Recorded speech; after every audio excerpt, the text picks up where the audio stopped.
Hello, beautiful people. Welcome back to our channel. There's this general adage that says those who live in glass house don't throw stones. For if they do, they create a storm they cannot control. Don't forget that Nigeria generally is having issues of insecurity, and there have been security issues in majorly in the northern part of Nigeria. It has actually moved down to the southern part of Nigeria, but obviously every day of the week, every week of the month, every month of the year, the Northerners have been crying that banditry, Boko Haram, terrorism are eating deep into their society. Most of them are migrating in their quantum to the southern part of Nigeria, thereby increasing the already congested cities and villages in the southern part of Nigeria. But shockingly, just a little issues that was taking place in southern part of Nigeria, particularly southeast.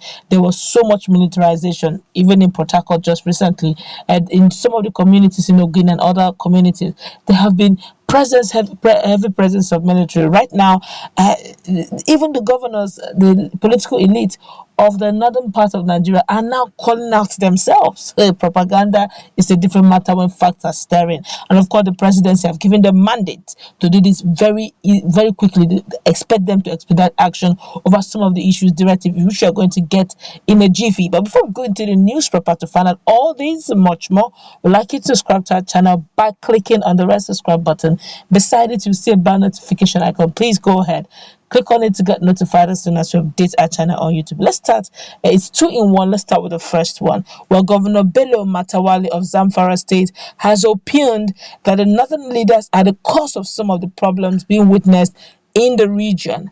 Matawale said this in an interview on DW Hausa while reacting to calls for his removal over his defection. He also dismissed claim of moving to the All Progressive Congress from the People's Democratic Party (PDP) because he wanted to seal his second term deal. The governor noted that he will be okay after he's done with his first term successfully. Those who are calling for my removal are ignorant. They're just worried about the second term, not me. As far as I'm concerned, if I am done with the first term successfully, I am okay with it. I am not the first governor to have defected into another party. For our people here in the north, we are the problems of ourselves. You heard that? Coming from a sitting governor. He's the chief security officer of the state, so he knows what he is saying. Let's continue. As you can see, power is about to vacate from the region because all those that call themselves leaders of the north are just people of deceit and oppression. It's coming from a northerner, not just another, a sitting governor. Let's continue. A former governor of Sokoto State even vowed that if PDP failed to drag me to court, he would leave the party. They're also insisting that I must be sued. But if I'm sued, they have nothing against me. I will remain the governor of Zamfara, whether they like it or not, he said. But of course, the president have mandated the governors of the northern part to do this, to expedite action over this. Well, Governor Atiku Bagudu of Kebbi State on Sunday disclosed that President Muhammadu Buhari has mandated 7 Northwest governors, including himself, to end banditry in the zone. Bagudu, who is also the chairman of APC Governors Forum, made the disclosure at the continuation of Fulani stakeholders peace, security and unity meeting held in Bene Kebbi. The governor said the president's directive was to ensure the urgent restoration of normalcy in the region. He stated that the president was fully committed to adequately protecting the lives and property of all law-abiding and peaceful citizens of the country. Kebbi abduction. They started abducting already in Kebbi, kidnapping in Kebbi. He said, I will storm forest with rescue team. I was selected to take such risk, Governor Bagudu said. Bagudu acknowledged the relentless efforts of military and other security agencies in tackling the nation's security challenges.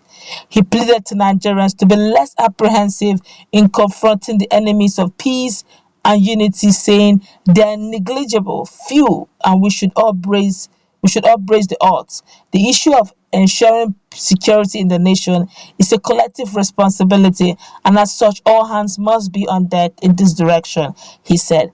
Bagudu also reiterated his earlier pledge to lead the rescue effort of the abducted students and staff of the Federal Government College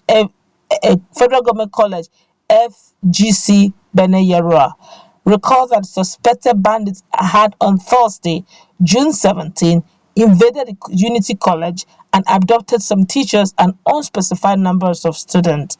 However, a military team has so far rescued about 11 of the abductees. The governor said, "We were not elected only to stay in the office, but to do anything to safeguard lives and property of all law-abiding citizens. We have to do everything to guarantee peace, unity, and security, even to the extent of sacrificing our lives as ordained by religious scriptures." Well, that sounds very nice if it's possible. If it's possible, but the truth is, how realistic is that? That we have issues of banditry and we see our governors going to the bush with military. Kosheleri, it has not happened in Nigeria before. I do not know if it can happen now, but it's beginning to sink in. All right, Nigerians have been screaming and shouting. Southern part of Nigeria has been Fulani herdsmen, Fulani militia has always been the problem. Majority of the problems when it comes to the issue of insecurity. If they are not doing something in Barakba, and they are doing something in Ogun State. If they are not doing something in Ogun State, everywhere they go, you see them with their AK-47 threatening that their father is in leadership. So hence, they own the country and they are first class citizens. Nigerians have complained severally, especially Nigerians from the southern part of Nigeria, and that's why Nigerians are feeling, in a nutshell, in summary, that this justice or the law is two-sided. One for specific people, then the remaining part is for the other persons. That some Nigerians are feeling like second-class citizens in their country, and hence, when they call that all hands should be on deck, they're just saying, if you can actually bring to book those who have already been appointed, then just maybe justice is actually by the corner. There's this general saying that justice delayed is justice denied. So if for any reason Nigerians have been shouting and screaming that we have issues with military, with Fulani herdsmen, doing a lot of mayhem. A typical example is what is happening in Gongo, in the Barakba. They've pointed fingers, no one is talking. They say, come with proofs. How do we get proofs? And all that they have done. Okay, the issue of ranching, the president said, no way, we should go back to open grazing route. And the constitution of Nigeria had vested all land to the sitting governors as the chief security officer of the state. These governors have said they don't want to go into ranching because it's causing clashes between farmers and herders. Rather, they should look into the issues of, they don't want to go into open grazing, rather. They should look into the issues of ranching instead.